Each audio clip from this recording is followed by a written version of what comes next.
Baik, terima kasih Pak Deputi BNPB. Berikutnya Bapak Mendagri, kami persilahkan. Terima kasih. Assalamualaikum warahmatullahi wabarakatuh. Kami mohon izin melaporkan beberapa hal. Yang pertama mengenai anggaran belanja tidak terduga untuk 52 kabupaten kota dan provinsi dari Bapak Presiden sebagai tambahan sebanyak 268 miliar.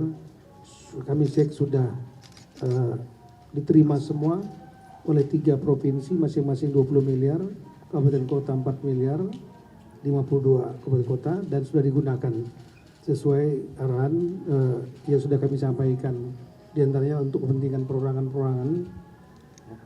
Sudah, untuk itu kami mengucapkan terima kasih banyak kepada Bapak Presiden, Bapak Mensesnek dan Pak Menseskap yang bekerja sangat cepat, dan Menteri Keuangan.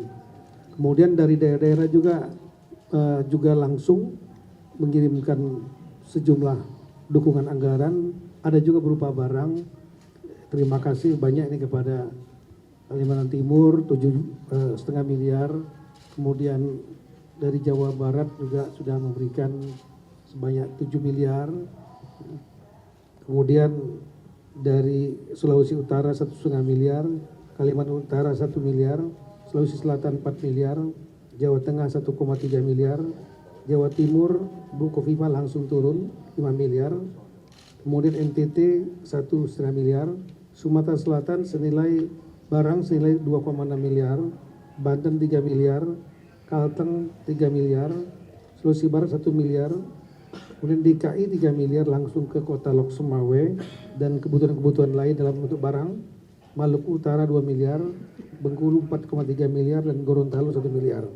Total 43 miliar ditambah dengan asosiasi pemerintah kabupaten yang dipimpin oleh Bupati Lahat Pak Bursa Sanubi, turun langsung ke sana lebih kurang 5 miliaran, jadi lebih kurang 48 miliar.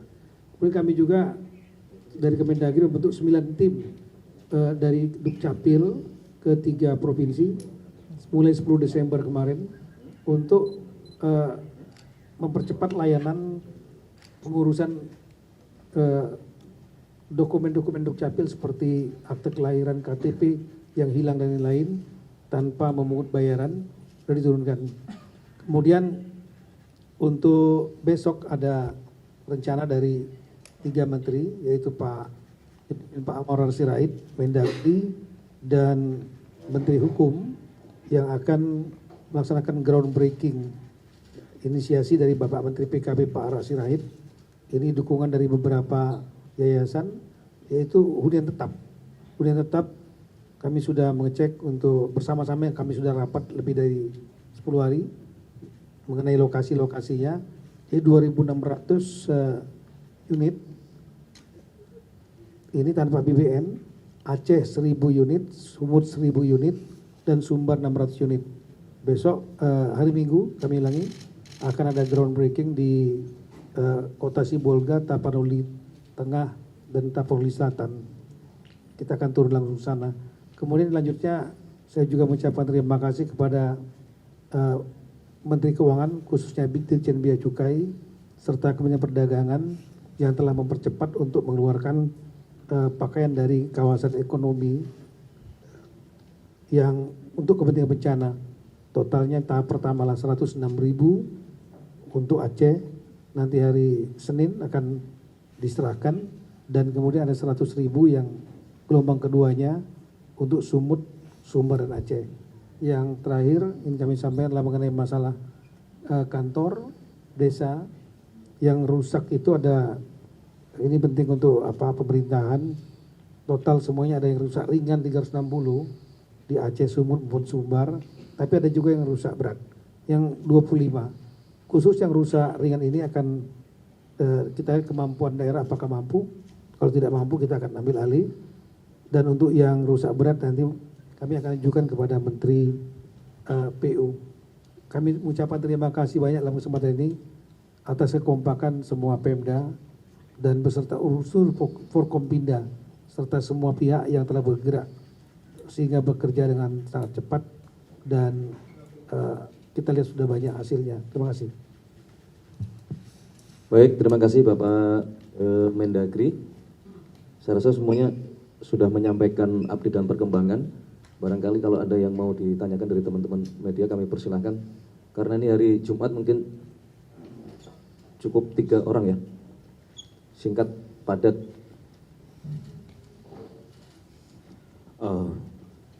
Baik, selamat siang Pak Menteri, selamat siang Pak Kapolri dan Panglima dan BNPB. Saya Sugandi dari Radio Republik Indonesia. Pak, pemerintah belum memutuskan untuk menerima bantuan internasional. Namun jika ada sejumlah negara yang memberikan bantuan yang sudah terlanjur tiba di Indonesia, bagaimana mekanismenya? Apakah dikembalikan ke negara yang bersangkutan? Lalu yang kedua untuk Pak Mendagri, apakah ada arahan khusus Pak dari pemerintah pusat untuk pemerintah daerah ketika ada bantuan yang tiba-tiba masuk ke daerah langsung Pak? Demikian, terima kasih. Ada lagi? Silakan, 2.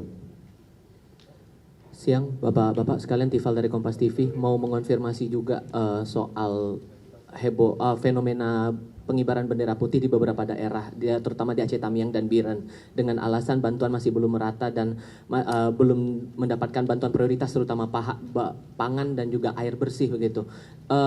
Dengan alasan bahwa bantuan belum merata ini, apakah dari pemerintah pusat atau setidaknya dari Kemendagri sudah mendapatkan informasi itu dan follow up-nya bakal bagaimana Pak? Karena kan ini masalahnya hajat hidup banyak orang yang masih belum dapat bantuan juga. Terima kasih. Baik, terima kasih. Ya, selamat siang Berikutnya. Pak. Ya, selamat siang Bapak-Bapak, Dita dari JPNN. Pak, ada 2 pertanyaan. Yang pertama tadi mempertegas pertanyaan Bang Gandhi. Kemarin itu Pemkot Medan mengembalikan 30 ton beras bantuan dari Uni Emirat Arab. Apakah karena katanya salah satunya belum ada status bencana nasional, jadi bantuan harus dikembalikan, ini seperti apa Pak? Lalu yang kedua, Pak Tito mungkin mau follow up. Kemarin Bapak Tito bilang pemerintah masih mempelajari, pemerintah Aceh meminta bantuan ke UNDP dan UNICEF Pak. Mungkin ada updatean terbaru Pak terkait permintaan dari Gubernur Aceh ini Pak. Terima kasih.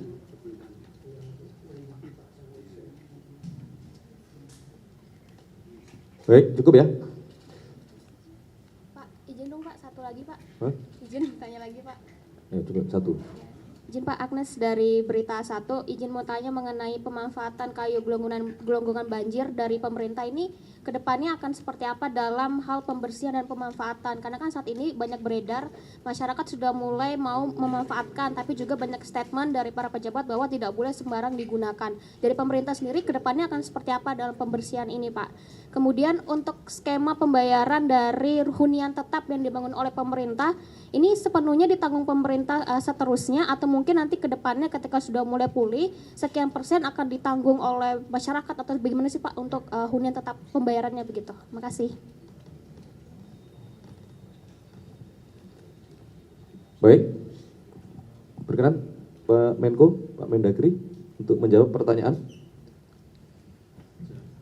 Saya mulai yang terakhir aja, yang skema hunian tetap. Itu adalah hunian tetap itu dibangun sepenuhnya oleh pemerintah. Jadi untuk sementara di era tanggap darurat itu kita kalau tidak bisa langsung hunian tetap maka dibangun hunian sementara. Tapi kalau bisa langsung hunian tetap, ya langsung dibangun hunian tetap. Itu adalah tidak menjadi beban dari warga yang terdampak. Ya, itu adalah hunian yang dibangun oleh pemerintah atau mungkin sumbangan dari pihak lain. Itu saya yang terakhir. Baik, saya izin menambahkan saja untuk menjawab beberapa dengan masalah misalnya tadi tentang pemanfaatan kayu. Jadi beberapa hari setelah kejadian bencana di 3 provinsi, Kementerian Kehutanan telah membuat surat edaran yang ditujukan kepada seluruh pemerintah provinsi maupun pemerintah kabupaten kota berkenaan dengan pemanfaatan kayu-kayu jika akan dipergunakan untuk kepentingan rehabilitasi atau rekonstruksi, termasuk untuk kepentingan kalau pembuatan hunian sementara maupun hunian tetap. Jadi sudah diatur regulasinya dan sudah disampaikan kepada pemerintah provinsi maupun pemerintah kabupaten kota.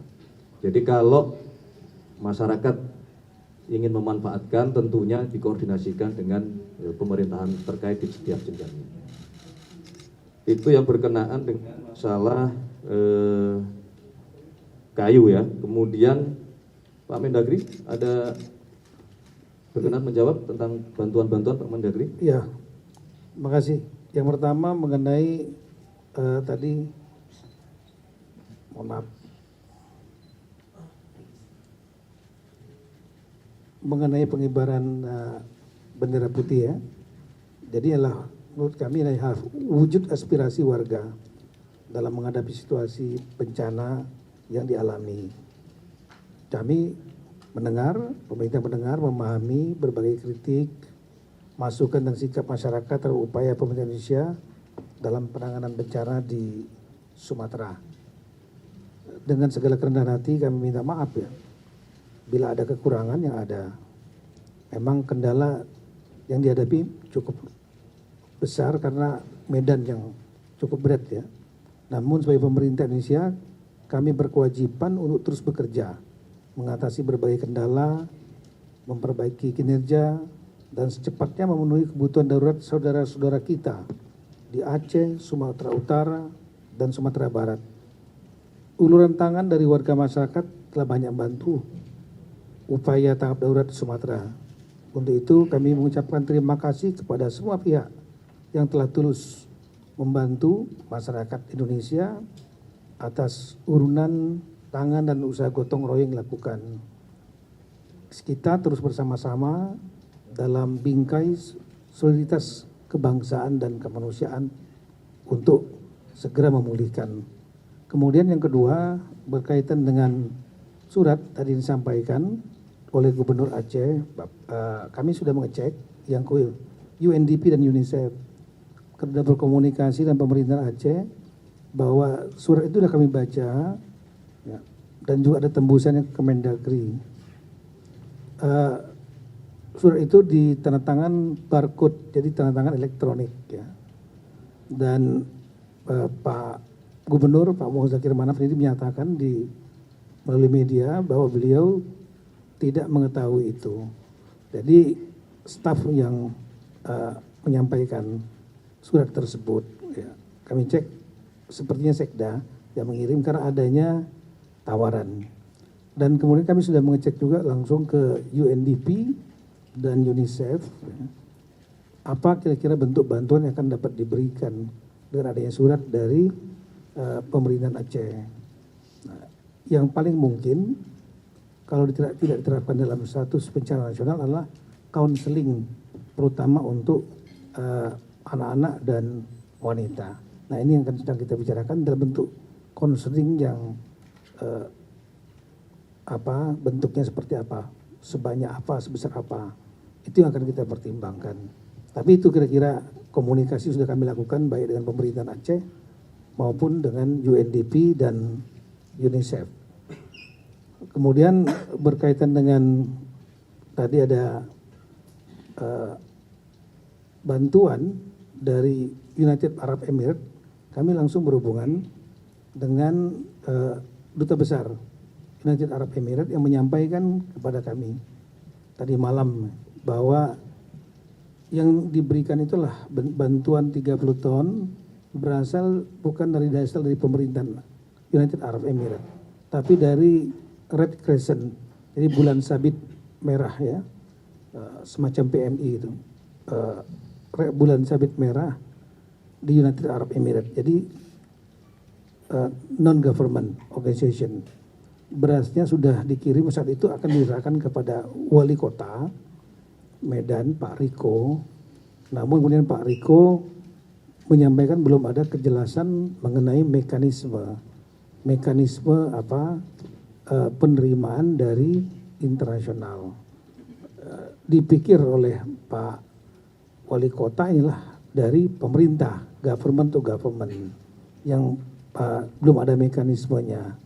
Sehingga kemudian beras ini diserahkan kepada, atas kesepakatan, kemudian diserahkan kepada Muhammadiyah Medical Center. Dalam rangka bencana ini Muhammadiyah membuat suatu center untuk kemanusiaan di Medan, dan itu beras ini sekarang sudah ada di tangan Muhammadiyah, dan nanti Muhammadiyah yang akan membagikan kepada masyarakat. Demikian. Terima kasih. Baik, ada tambahan dari Bapak Kapolri, dipersilakan. Baik, terima kasih. Yang terhormat rekan-rekan media, tadi seperti disampaikan bahwa dari Kompas terkait dengan kebutuhan air bersih ya, khususnya di Tamiang, ini juga menjadi perhatian Bapak Presiden. Oleh karena itu tadi sudah kita sampaikan bahwa khusus Tamiang kami mempersiapkan untuk membangun fasilitas sumur bor di 209 kabupaten. Namun demikian bisa lebih karena saat ini anggota-anggota kita terus melakukan penelusuran di wilayah mana saja yang masih membutuhkan air bersih. Kita memahami memang air bersih menjadi salah satu kebutuhan yang sangat mendasar karena digunakan untuk berbagai macam kebutuhan, baik mulai dari air minum, mandi, MCK, dan juga mencegah mulai munculnya hal-hal yang mungkin bisa menimbulkan dampak penyakit kulit. Oleh karena itu, ini menjadi perhatian Bapak Presiden dan kita diminta untuk terus mencari titik-titik mana yang membutuhkan air bersih. Dan jelajahi cara baru mendapatkan informasi. Download Metro TV Extend sekarang.